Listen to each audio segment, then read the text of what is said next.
Mai I pō Taki Rua ki te toka a tai au. Tau ana kia tūranga tangata rite. Rere iho ki ngā tuke mata o ka hungunu. Ngā reo irirangi o te rāwhiti.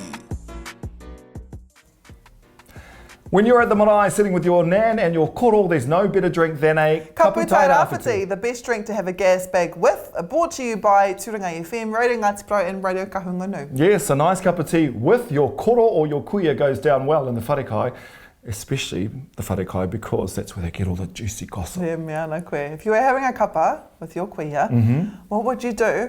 Like, this is a Pungawerewere. And I went, what? Right by you. Kare kore ka u mere au. Yeah, so... Yeah, I'd get a hell of a fright. Ka tūmeke katoa au, because kare pai ki au ngā pungawerewere, especially gizzy cockroaches. Those are not Pungawerewere, but I'd rather... Oh, he ngangara. He ngangara te ngangara. Anyway, recently I had the absolute honour of attending Te Kuia me te Pungawerewere whakaari, which was here in Turanganui-a-Kiwa. I reira hoki wete o ngā kohanga reo, ngā tamariki piwari, and we will check out that story very, very soon. But right now, let's check out what's happening across the eastern seaboard, ngā pūrongorongo o te wā. Mai I te tī ki te tā, ki ngā tai pito pito o te wā. He wera te tī, me maringi. Mōrena e hika mā, hei te tuawhā o Noema ka tū te tehi kaupapa whakaako whakangungu hoki I ngā kaiwa wao poi tarawhiti ki te kāreti o ngata ki rua tōrea. Ka timata te hui nei hei te kaukaraka I te ata, ā hei te rua karaka o ti katoa ai.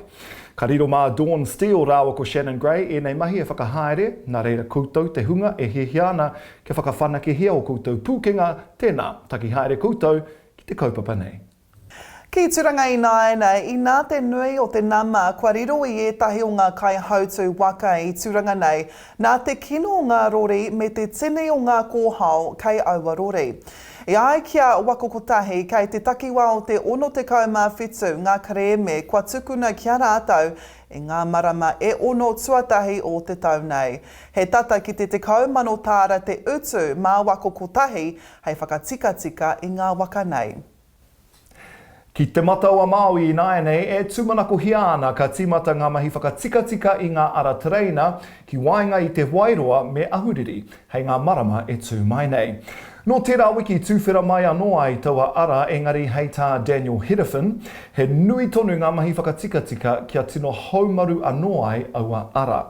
I hau kerekeretia e nei ara I te wā o te huripari Gabriel, ā neke noa atu I te toru rau ngā wāhanga o e nei ara I tino raru ai. A kāti koera katoa ngā pito kōrero huri I te tairawhiti, mo tēnei wā. He timo kai, he wera te wai. Noho mai, me rāhia rāua ko mātai.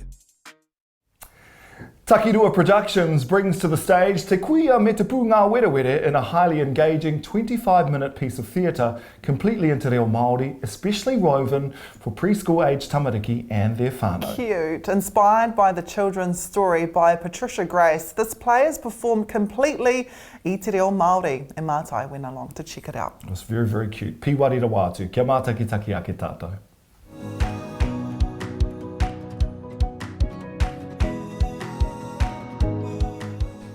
Tēnā koutou, ko Dylan tōku ingoa, he uri tēnei no Ngāti Hāmoa ki te moana nui a Kiwa. I tēnei whakaari, ko ahau ko pūkino te Pungawerewere katipo.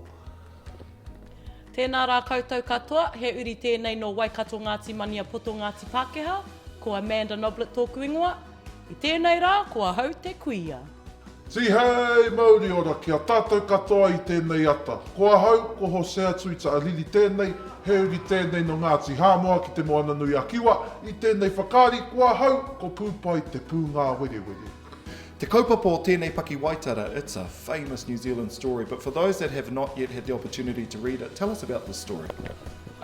The story itself, Te Kuia me te Pungawerewere by Patricia Grace. It's about a kuia and a Pungawerewere who just argue all the time. But what we've done here with this whakaari, this show, is we've explored why they argue all the time and try to get some backstory into it and try and flesh it out a lot more. And so we go and see Pūpai's home, the Pungawerewere's home, and where he comes from. And so we get to see both worlds and the contrast between them. Tell us a little bit more about your role. What can we expect to see from you? Some people would describe Pūkino as scary. I like to think of him as severely misunderstood. He's fun. He's a bit of a bouncy, very Scar-like, but a lot more likeable. Kapai, you're getting the nod from your friends over here. We better go to your friends. E te tuahine, tēnā whakamāramatia mai ki au. Tō kiripuaki roto I te whakaari nei. What character do you play? Ko taku kiripuaki ko Te Kuia, e noho ana ia ki pai kākariki. O tira e noho hoki ana tētahi Pungawerewere e kia nei ko pūpai ki te koko, ngā koko o tāna whare. He tino tangata aroha, he oi e nā he mahi me mahia, ka mahi, ka u, ka pai. Tēnā koe te tuahine. Nā whakawhiti atu ki a koe e te tūngane. Tell us about your role in the play. Ko tā pūpai he tautau I te ahi o kui. I te wāo te riri, I te wāo te pai, e rā atu o ngā kare a roto katoa. Anō nei, he reo aroha te tau tohe ki aia.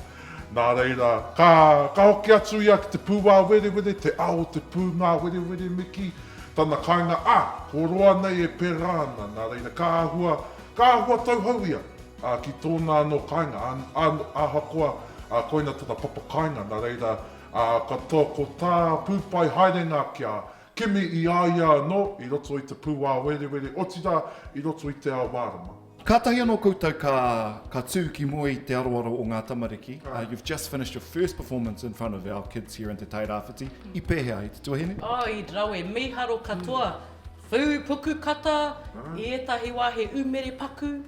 O tira, he tino whai I ngā kōrero, kei te aha tēnei, kei te aha tērā. Me te tohu a ngā tamariki, me nā rātou e tino pirangi ana ki te whāwhina I a mātou, me nā ko ngā wā ka mau here tia rātou, e te kino me ki, ka āwhina rātou I a mātou. Koina ngā tohu pai.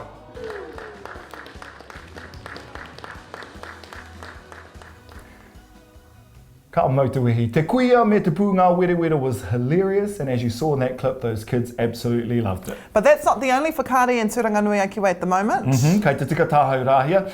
Te Kura o Manu Tūke recently put on a show looking at the history of the kura, and recently I went along to check out their dress rehearsal. It was very, very good. You've been busy. That story will be available next week on KAPU TAIRA WHITI, but until then... E te ti, e te tā, up the waz. Hei kona!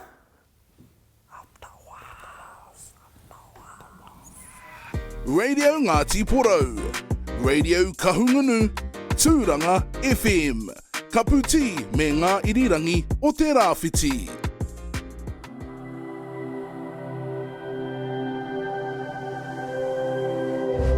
Ko te reo